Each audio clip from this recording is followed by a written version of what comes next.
were going in to do a key leader engagement to go in. The Ganjgal people wanted to renounce themselves, come back and start supporting the government instead of the Taliban, which was a huge deal because this has been a problem village for a long time.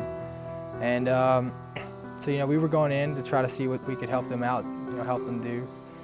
And they had left me back at the trucks with Staff Sergeant Rodriguez Chavez, and then they were going to move in on foot into the village and conduct the key leader engagement and come back out. That was the plan. Well, when they got in there, they started getting hit. It was pretty effective fire, and after a little while, me and Staff Sergeant Rodriguez Chavez made the decision that we needed to go in. So we requested a few times, and we were denied to come in. And then finally, we just, we knew what we had to do, and we decided we were just going to go in on our own. So we did. We drove the truck in with Staff Sergeant Valdez overwatching us from an objective or an overwatch position, and he guided us down the road and told us what was going on, what was ahead, and this and that. And when we got in there, we made 4 or 5 trips, recovering bodies out with linked up about the 3rd trip with Captain Swenson and Captain Fabio, and then we linked up with them, and my interpreter was with us, and we kept just making trips until we got the bodies out, and then we recovered the Marines and the corpsmen and took them back to base.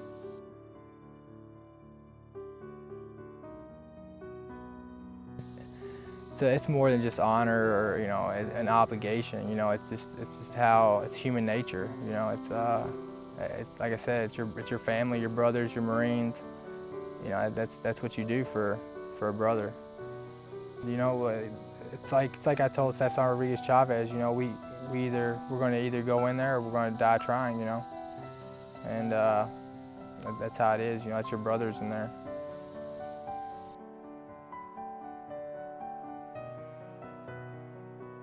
Well, do you call every other Marine or soldier or anyone who's serving the country a hero? A lot of people do. And then you can call me a hero. But if you're not going to call them a hero for the same reason you're going to call me a hero, then don't do it.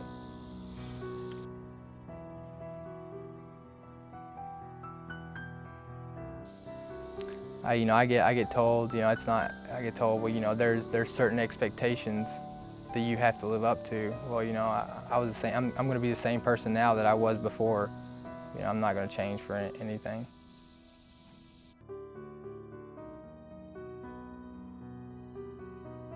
Whenever you're the one in charge of Marines, and when you're at the bottom and you're not in charge of anyone, you're only responsible for yourself.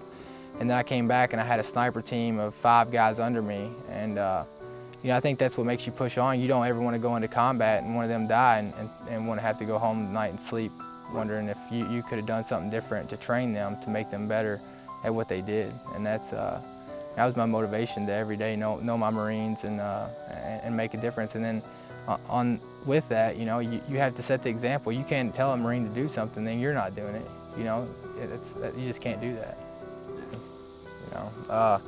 I think as far as making that command decision, I have to give that credit back to my sniper training. In a sniper, you're the battalion commander's asset. And we're taught in sniper school. And my sniper instructor, Michael Skinna, he always stressed on us that it doesn't matter. If you know what you're talking about and you know what you're doing, he's like, it doesn't matter what rank they are. You do what you know is right. And that day I knew it was right that we needed to get in there, and they needed that support. They needed that truck in there with that heavy gun.